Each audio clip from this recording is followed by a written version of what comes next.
Here on The Colour of Country Life, good to catch up with the Deputy Premier of New South Wales and National Party leader Paul Toole. Paul, Merry Christmas to you and everyone in the team there in the state government. Thanks, Ricky. Look, I can't believe it's that time of year again, and I want to wish you, the Flow FM team, and all your listeners from Wagga to Cootamundra to the mighty Murray and everywhere in between a very Merry Christmas and all the very best for 2023.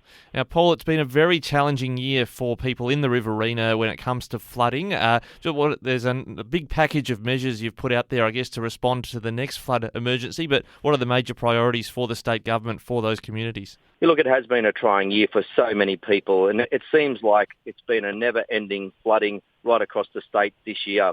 But as we know, in regional New South Wales, some of the worst times also bring out the very best in people.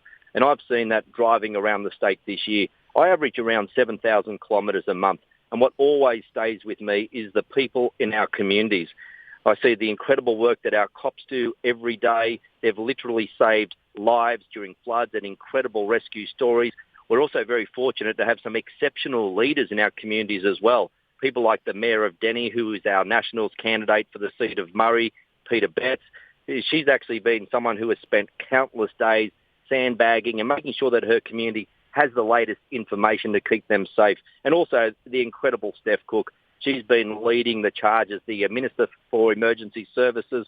She's actually been supporting our flood-affected communities during some of their darkest days. And she's been there every step of the year, every step of the way this year during those devastating floods that actually began back in the north of the state in February. But you are right, Ricky. We've actually provided a lot of support to our communities throughout the year. There's been over $4 billion that has now been provided, to those communities that have been impacted by flooding. And only this week we announced another $200 million in support. And this is actually funding that's going to implement a number of recommendations that came out of the independent flood inquiry. And this is about making sure that no matter where you live in the state, now is the time for action so that we're better prepared, we can better respond, and to ensure that we help communities recover in a more timely manner when disasters occur.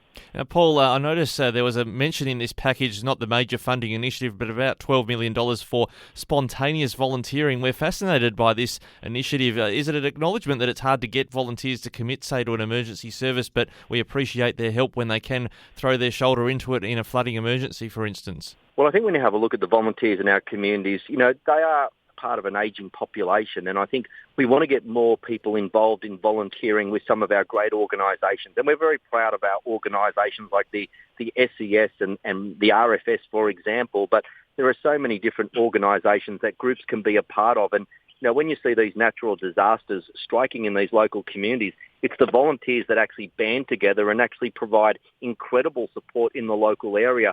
So it's just a timely reminder as well about trying to not only get more volunteers being a part of these volunteer organisations, but helping out in the community where they can. And look, we know people are busy, we know people have got families, and they may be time poor, but if they can just give a little bit here and there, that just goes a long way in ensuring that we continue to have the right support in our local communities. Governments can't do it all on their own. They need the support and they need the help of volunteers in their local community. What shows through me, though, is that our volunteers in regional New South Wales, I'm always amazed with the stories that they provide. Just groups getting out there and feeding people and going around and providing hampers to people that actually need it at this time of the year. We've just got so many incredible stories, and it's driven by the volunteer base that we've got in the regions. When you mentioned volunteering, it makes me think of the rural fire service as well. And are we going to face a bit of a challenge if we do, God forbid, have some sort of grass fire happen? Farmers are going to be very busy with harvest themselves. Is that going to deplete the volunteer base? Well, I think we do rely on a lot of our farmers out there to be part of organisations like the RFS. So we're asking anybody. There's a call out for anyone that can be a volunteer to be a part of these organisations. We've actually experienced floods at the moment, but we also know there's a lot of growth in a lot of our areas at the moment. So there's a lot of grass that's growing quite quickly. There's a lot of undergrowth, and it's not going to take long before we start to see some hot weather. We're going to see some winds, and we're going to see that drying out. So that is actually going to cause greater concerns around grass fires in various parts of the state, and that's why we need to make sure that people are trained, people are there to be called upon, people are there to support one another when we see situations like this. And, whilst we may be coming out of flooding, it is unfortunate that we may be talking about grass fires as being the next big issue that we have to deal with here in the state. So I know that our communities, respond to these various needs and these events that are actually put in front of us. And, we want to make sure that they have the number of volunteers that are needed to be able to support the organisations that actually support us. Now, we're speaking with the Deputy Premier, Paul Toole. You're also the Police Minister. You're encouraging people to put their hand up to consider becoming part of the New South Wales Police Force as well. Yeah, look, we're actually running a program, and in the last week, I actually announced a $17 million package, and this actually complements the work that we're undertaking right now. And this is about a campaign about trying to get more people to actually think about being a cop. So we're running a campaign called You Should Be a Cop. Now, the $17 million is actually about putting incentives on the table, trying to get people to actually think about policing as a career. Now, this means that from the 1st of January, those that are going to be studying on campus will be able to receive $3,000. And this is actually one way of offsetting some of the costs that are involved in actually studying and getting your diploma to be a police officer.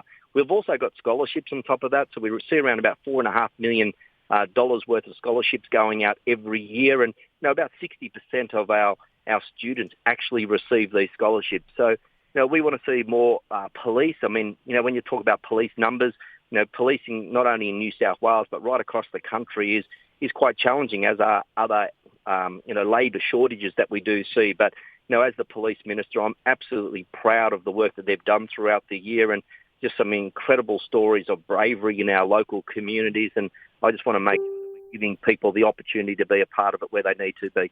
And Paul, just lastly, you are the Police Minister. I imagine there's some concern going around farm machinery moving around on the roads and how the average driver, the tourist, for instance, visiting the areas like the Riverina, negotiates around trucks that are harvesting at the moment. Yeah, look, I think we need to be very mindful, not only for locals, but especially for visitors that are coming out here to the Riverina area. We've got a lot of harvesting machinery that's going to be on the roads, and we need people to be very mindful that there is heavy machinery, there are trucks on the road that are moving around. So we've got to ensure that, we're aware of those vehicles in those communities that are taking place right now. We've also know that our road network has actually, being impacted by flooding as well. So there is a lot of damage to the roads, and that's going to take a bit of time to actually get our roads back up to the standards that we all used to see them at previously.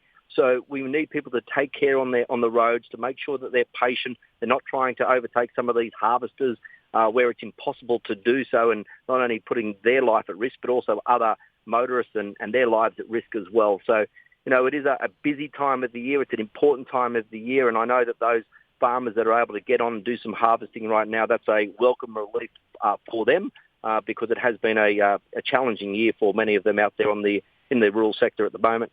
An important message for our farmers heading into Christmas. Paul Toole, thanks for joining us. We'll pick up the campaign trail leading up to the March election next year. Thanks for joining us on Flow today. Yeah, Ricky, my pleasure. Thank you.